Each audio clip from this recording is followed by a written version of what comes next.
Product ఉంది.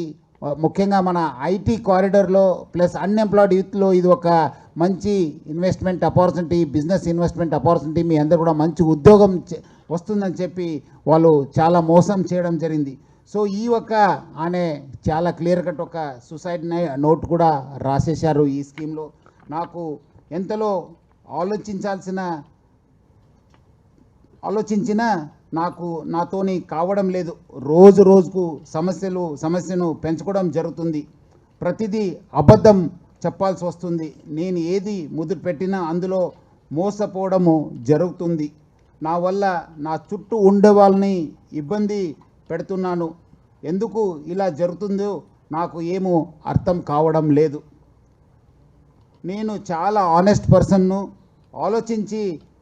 ఆలోచించింది చాలా అబద్ధాలు ఆడుతున్న ఒక విధంగా చెప్తుంటే నేను చాలా దిగజారాల్సి వస్తుంది. Sorry to everyone. క్యూనెట్ నన్ను మోసం చేశారు. వాళ్ళు చెప్పింది ఒకటి, అందులో చేసేది ఒకటి. నేను ఏ విధంగా బతకూడదు దానిని ఉదాహరణ నేనే. QNet it's a scam. Sorry నేను అందరినీ మోసం చేస్తున్నాను, నా వల్ల కావడం లేదని చెప్పి చాలా అంటే చాలా క్లియర్గా ఆ సూసైడ్ నోట్లో చెప్పడం జరిగింది. ఈరోజు మనకు వచ్చిన కేసులో కూడా చాలామంది ఐటీ ఎంప్లాయీసు ప్లస్ చాలామంది అన్ఎంప్లాయిడ్ కంప్లైంట్ ఇచ్చారు. చాలామంది బాధితులను కూడా మనము ఎగ్జామిన్ చేయడం జరిగింది. వాళ్ళు చెప్పింది ఇది చాలా సంవత్సరం నుంచి నడిచి వస్తున్న ఈ స్కీము. ప్రతి ఒక్క జనరేషన్ వచ్చినప్పుడు ఏదో ఒక రకంగా, అంతకుముందు ఓన్లీ పెండెంట్స్ వాచెస్ అమ్మేవాళ్ళు. ఈరోజు చూస్తుంటే మళ్ళీ వెల్నెస్ ప్రొడక్ట్స్ వెళ్ళింది. ఇప్పుడు హనీ కూడా అమ్ముతున్నారు, బిస్కెట్స్ అమ్ముతున్నారు. సో ఏదో ఒక ప్రజలకి ఇది ఒక మంచి కంపెనీ అని చెప్పి చూపించడానికి ఇది చేస్తారు.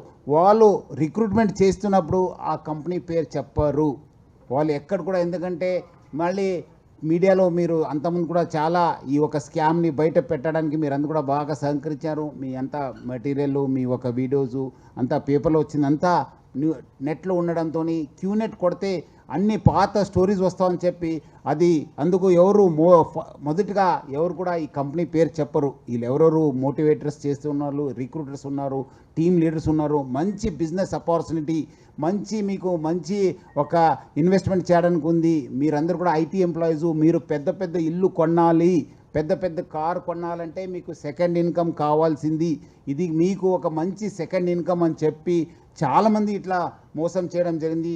సో అంతకుముందున్న ఈ ఒక వాళ్ళు అంతకుముందుకి ఇప్పటికీ వాళ్ళు ఏం చేస్తున్నారంటే వాళ్ళు అందరితోని నేను డిక్లరేషన్ తీసుకుంటున్నారు. ఏమంటే నేను స్వయంగా ఈ కంపెనీలో జాయిన్ అయినానని చెప్పి ఒక డిక్లరేషన్. అది కూడా ఎప్పుడు మనకు వాళ్ళంతా డబ్బులు కట్టిన తర్వాత ఇది అంతా చేస్తున్నారు. ఇట్లా నేను